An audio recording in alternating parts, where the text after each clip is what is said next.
I remember that morning like it was etched into my soul, the sharp whine of chainsaws piercing through my dreams, pulling me from sleep in a haze of confusion and dread, stumbling out onto the porch in my faded pajamas, my heart pounding as I watched those four burly guys tearing into the ancient maples that had stood sentinel over my home for decades, their branches swaying like old friends in the wind. The very ones my beloved wife Elena had cherished so deeply before cancer stole her away from me just months earlier, her final wishes echoing in my mind about preserving their timeless beauty as symbols of enduring strength amid life's unrelenting gales. And there she was, directing the carnage from her sleek black SUV. Victoria Langford, the iron-fisted president of our Lakeside Haven Association, her lips curled in a triumphant grin that made my blood boil, oblivious to the fact that this act of destruction wasn't just about some petty view.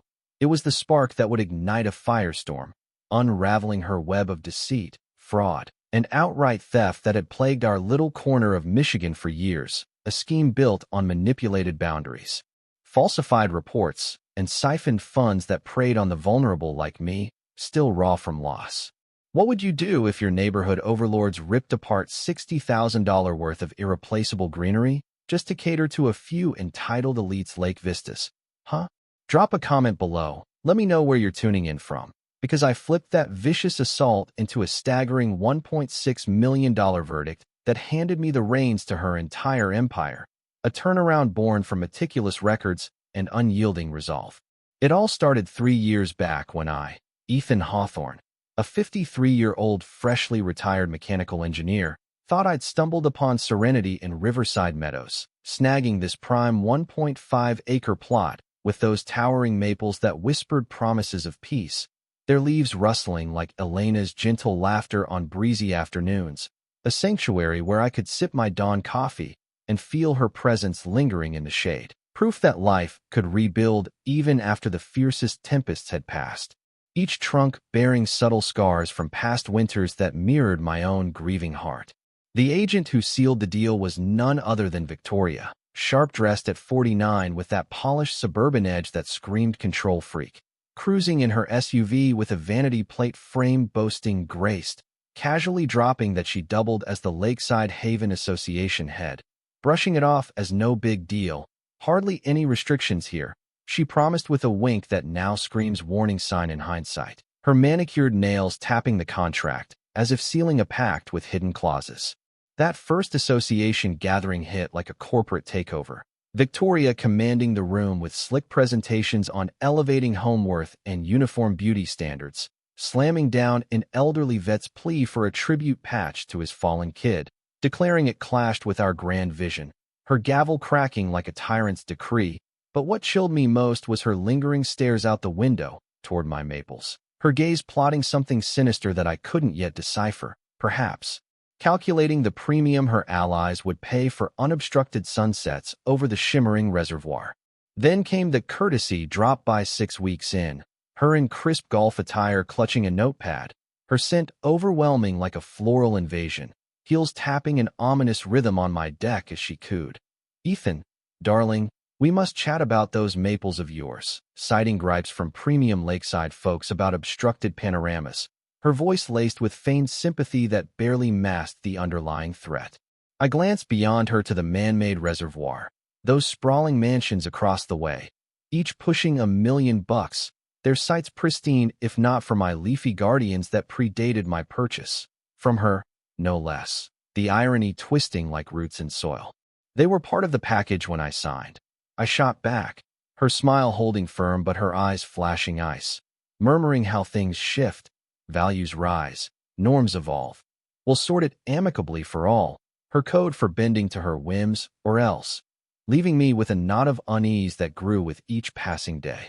Over the following year and a half, her tactics ramped up like a calculated siege, starting with subtle digs during her brisk evening strolls, pausing at my boundary to nitpick foliage density and upkeep lapses, her notepad scribbling notes that felt like accumulating indictments, escalating to official citations for lawn length exceeding specs, fence alignment off by inches, even my doormat's hue deemed too bold, each slap carrying $75 daily penalties, appeals funneled through her puppet panel. of timid elders who averted gazes while siding against me every time, their hands trembling as they stamped approvals under her watchful glare. The ultimatum was crystal: yield or bleed cash. But mechanical engineers like me, we thrive on puzzles, document obsessively. So while she played Queen Bee, I dove into land statutes, unearthed founding neighborhood charters, logged every exchange, those twilight hours beneath my besieged maples, screen glowing on my lap, not merely shielding my haven, but peeling back her facade of power, revealing it thinner than she imagined, with cracks in her authority that I began to pry open methodically. The tipping point arrived when she paraded a phony tree expert proclaiming my vital 50-year-old giants as ticking hazards. But my sleuthing exposed his credentials as bogus, his evaluation trash, and as I burrowed deeper into Victoria's past, I unearthed a labyrinth far vaster than arboreal sabotage, one poised to flip the script, turning her from hunter to hunted, reshaping my tranquil twilight years into her ultimate reckoning.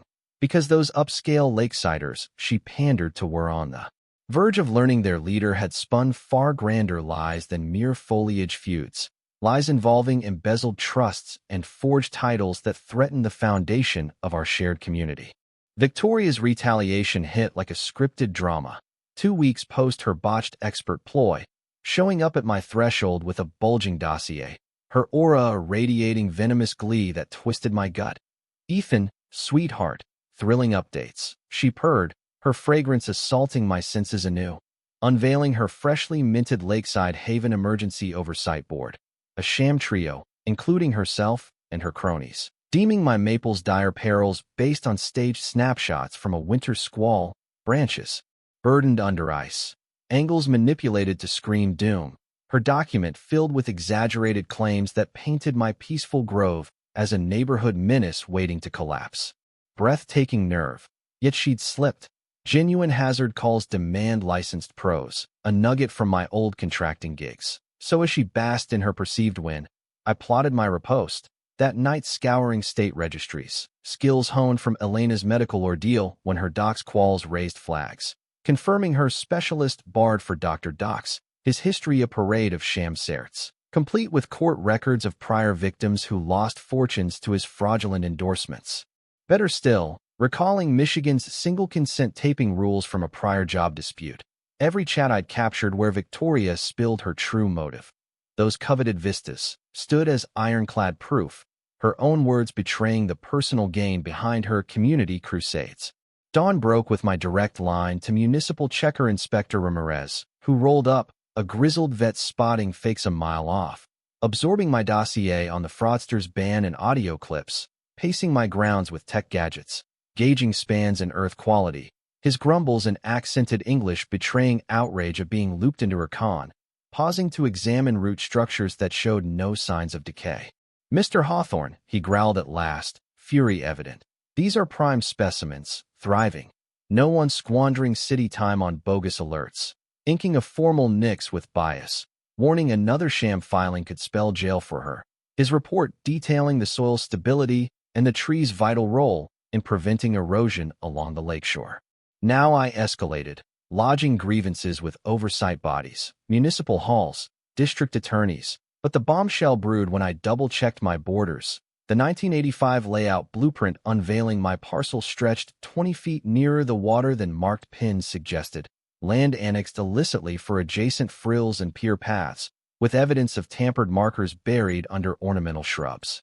Legacy from my dad's inheritance mess, master plats override tweaks, deeds sacred despite shifted stones. Confronting Mrs. Thompson with this, her pallor drained, whispering confessions of Victoria spinning tales, I'd axe the trees for payouts, threatening nest eggs if they balked at her drives, her voice quivering as she recalled late-night calls pressuring compliance. "There's deeper rot," she added, eyes darting, citing the Smiths on Oak Lane, coerced into felling a grand elm shading a prime site, fleeing the fray via sale, their home undervalued and snapped up by Victoria's connections for resale profits. That eve, beneath my imperiled maples, lake waves lapping like secrets unveiled, patterns coalesced. Victoria wasn't tree hunting. She orchestrated land grabs veiled as governance, her actions a calculated erosion of trust. The jaw-dropper, probing her own waterfront palace. Archives from the builder's 1989 insolvency exposed her plot as earmarked communal parkland. Victoria Langford squatting on turf not hers, with buried memos showing her awareness during purchase. She countered with a barrage of absurd summonses banded to my knob. Turf trim fractions over. Gate tint rogue slate versus mandated slate. Seasonal decor lingered. Entry rug taboo warm, shade not bland ecru. Even my sprinkler hose exposed. $75 hits daily. Tallying $375 outflows till conformity. Lien looming in a month. Each notice typed with precision that belied her growing desperation. Gripping that onslaught on my veranda. Inhaling Elena's bloom bed's nectar fused with my simmering wrath. I saw her ploy to drain me dry, but she'd gifted a trail. Storming the county archives, I demanded Lakeside Haven Association's filings. The clerk yielding a skimpy binder where bulk should bulge, revealing nonprofit lapse 2 years prior. No renewal, stripping her clout for dues, sanctions, packs per state code from a tangled old deal, with missing audits hinting at deliberate neglect. Deeper, coffers routed to Langford Realty Incorporated, her venture, $300,000 siphoned over 30 months, invoices for phantom services like consulting fees that traced back to her personal expenses. I'd cracked grand larceny. The state fraud line hooked eager ears, my breakdown of vanished status and funneled fortunes sparking zeal. Alleging six-figure homeowner ripoff. Just the tip, I pressed, scanning subpoenaed ledgers via open queries, uncovering padded contracts and kickbacks. Her trail, identical ruses in prior enclaves, bankrupting trios via fee spirals, underpriced flips via her firm, a realty racket posing as stewardship, with victim testimonies online painting her as a serial manipulator.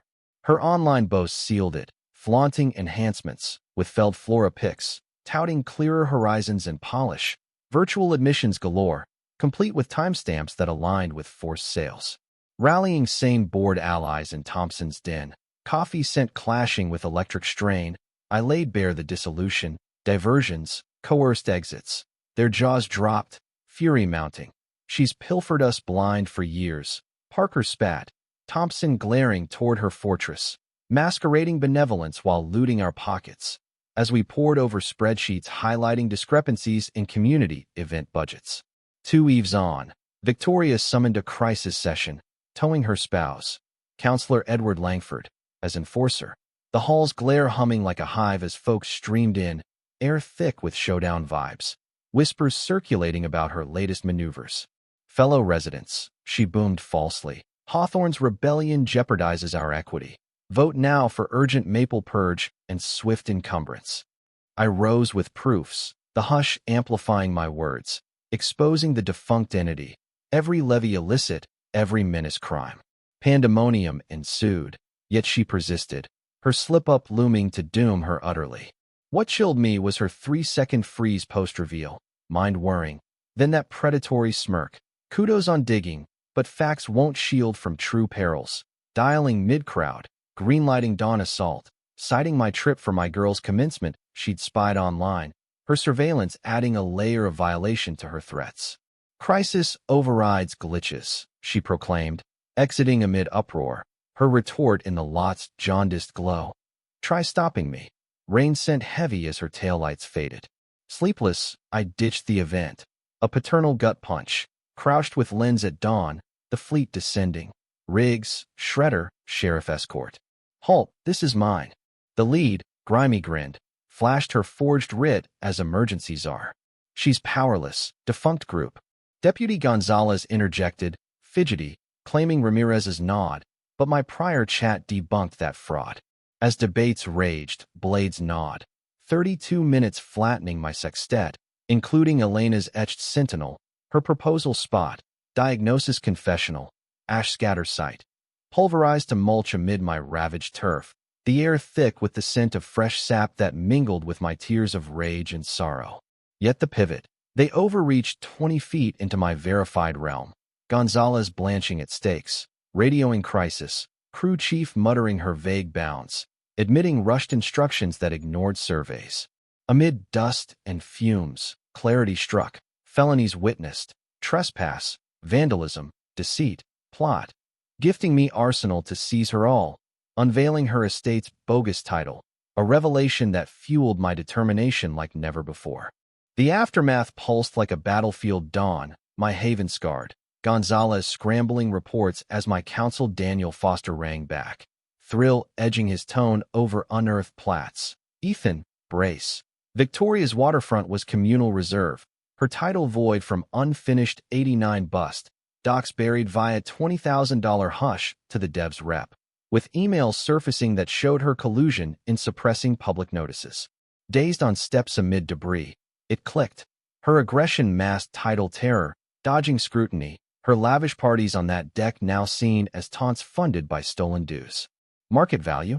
$950,000 easy, Foster tallied, ballooning our suit from foliage to grand reclamation, fraud empire-wide, incorporating claims from displaced families whose stories added emotional weight to our filings. Probing revealed association cash fueling her bogus upkeep, gardens, pier fixes, drive, community coin on pilfered ground, with receipts for luxury upgrades like imported marble that screamed misuse. Our blitz, synchronized filings, crime tips, civil blasts, license yanks. Environmental ace pegged slope risks, foundation woes, habitat havoc from uprooting, plus wetland breach invoking feds, reports detailing bird species displaced, and water quality threats that amplified penalties. By week's close, proofs tallied $1.6 million claims, her 3-year reign ripe for toppling, with affidavits from former board members exposing coerced votes. Victoria's panic flared with a hasty mover and sign, but our injunction locked her assets mid-flight, her fury palpable at service, her screams echoing as deputies enforced the freeze. Her media salvo bombed, decrying my vendetta with skewed yard snaps, igniting neighbor tales of her tyranny, swelling our collective action to 19 homes, each adding layers of documented harassment like forged minutes from meetings. Her bribe bid on Ramirez. $2, $500 for retro sign-off. Wired. Her plea taped, catapulting to federal tears, the audio revealing her frantic pleas laced with promises of future favors. False affidavits from tax-favored pals unraveled as rigged, implicating Edward in graft, his emails showing quid pro quo arrangements. Her counterclaim of torment flopped on alibis, perjury stacking charges, her fabricated logs contradicted by GPS data from my devices. Community rallied, meals, replants, funds. Gonzalez espoused petitioning her ouster, 43 signatures sealing it, with town hall testimonies turning public opinion irrevocably. Her finale, frantic assembly call, my insider tip warning dissolution dodge to shred proofs, anonymous notes detailing her shredding sessions at home. Gonzalez confessed her payoff lure, arming us, his statement including timestamps of her approaches. The hall overflowed, media buzzing, FBI's agent Clara Reyes note-taking, her presence a silent testament to the case's gravity. Victoria pushed disband vote, but exposures flew, embezzlement, land grab. Her attorney futile, her outburst confessing tough calls for strategic oversight, a damning admission amid gasps, her words tumbling out in a torrent of justification that only deepened her hole. Reyes cuffed her for fraud, theft, bribery, the click resonating like closure, my podium stand heralding reclaimed turf for shared bliss. Cheers erupting as plans for communal gardens were sketched on the spot. 6 months on, from her forfeited deck, grandkids frolicked where her peer mocked, my $1.6 million win, state record, fueling her guilty plea on 16 counts, restitution, forfeit, ethics gigs, her courtroom demeanor a shadow of her former arrogance. Edward fled office, duo to Texas in ignominy, their social circle evaporating overnight. Her mansion birthed Elena Hawthorne Community Hub, arts to elders, embezzled loot funding, with murals depicting our fight as a beacon of unity. My grove reborn as Riverside Legacy Garden, 50 saplings plated with kin tales, Elena's core, inscribed for enduring love amid gales, each planting ceremony a ritual of healing. Our saga spurred Riverside law, audits mandatory, aiding others reclaimed $2.5 million, with national coverage inspiring similar uprisings. My foundation battles abuses, Reclaiming $400,000. Our tree fest uniting under shades, scholarships blooming, sunsets painting reclaimed waves in triumph. Families sharing stories of resilience over bonfires. Elena's spirit thrived in gatherings, swims, secure homes, greed's poison purged, courage's lesson etched. Weed-proven united truth topples false might, communities empowered when bold. Closure wrapped us like those leaves, healing scars into strength.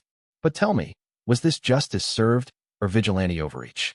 Where's the line between rightful defense and moral gray zones? Share your take. Does the end justify the means when corruption runs deep?